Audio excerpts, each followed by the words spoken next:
Halo, ketemu lagi dengan saya. Hari ini kita akan belajar tentang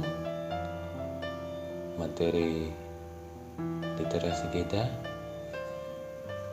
dengan judul Yang Terabaikan dalam kitab Markus pasal 1 ayat 41. Tergeraklah hatinya oleh belas kasihan, lalu dia mengulurkan tangannya menjamah orang itu. Dari segala jenis penyakit kusta adalah satu-satunya penyakit yang dikaitkan dengan dosa oleh hukum Musa. Bukan berarti bahwa menderita kusta itu berdosa. Bukan pula berarti penyakit kusta adalah akibat dosa. Namun penyakit ini dipandang sebagai simbol dosa. Seandainya dosa dapat dilihat, maka dosa itu akan tampak seperti penyakit kusta. Seorang penyakit kusta berlutut di depan Yesus dan memohon, "Kalau engkau mau, engkau dapat mentahirkan aku." Artinya menyembuhkan aku. Ini suatu permohonan yang sangat-sangat sederhana.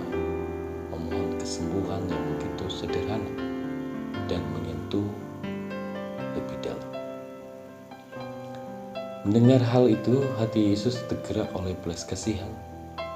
Biasanya pada umumnya orang akan bersimpati terhadap orang yang sakit dan mengalami masalah, tetapi tidak kepada orang kusta ini, karena saat itu orang kusta dianggap tidak tahir, baik secara rohani maupun secara fisik. Di dalam Imamat pasal 13, mereka dianggap menjijikan oleh kebanyakan orang yang sedapat mungkin menghindari atau menjauhi mereka orang kusta ini. Namun, Tuhan Yesus bersedia menjangkau orang yang putus asa dan sakit ini, bahkan menjamahnya dan bersentuhan langsung kepada orang kusta itu. Saat si kusta meninggalkan Yesus, seketika itu orang kusta sembuh atau tahir. Mengapa Tuhan Yesus langsung kontak atau bersentuhan atau menjamah orang kusta itu?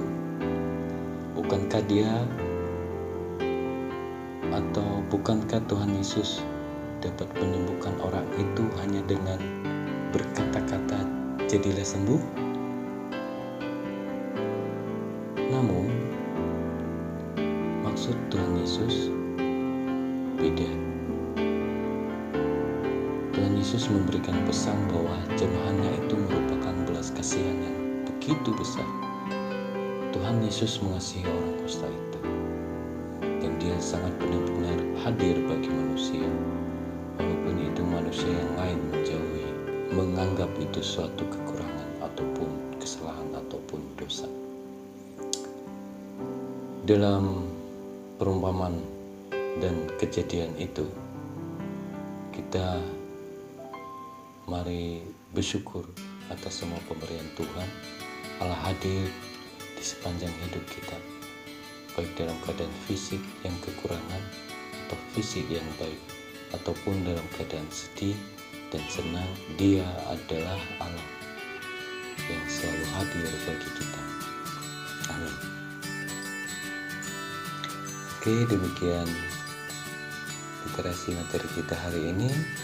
Jangan lupa tetap di rumah dan tetap patuhi protokol kesehatan. Tetap semangat. God bless.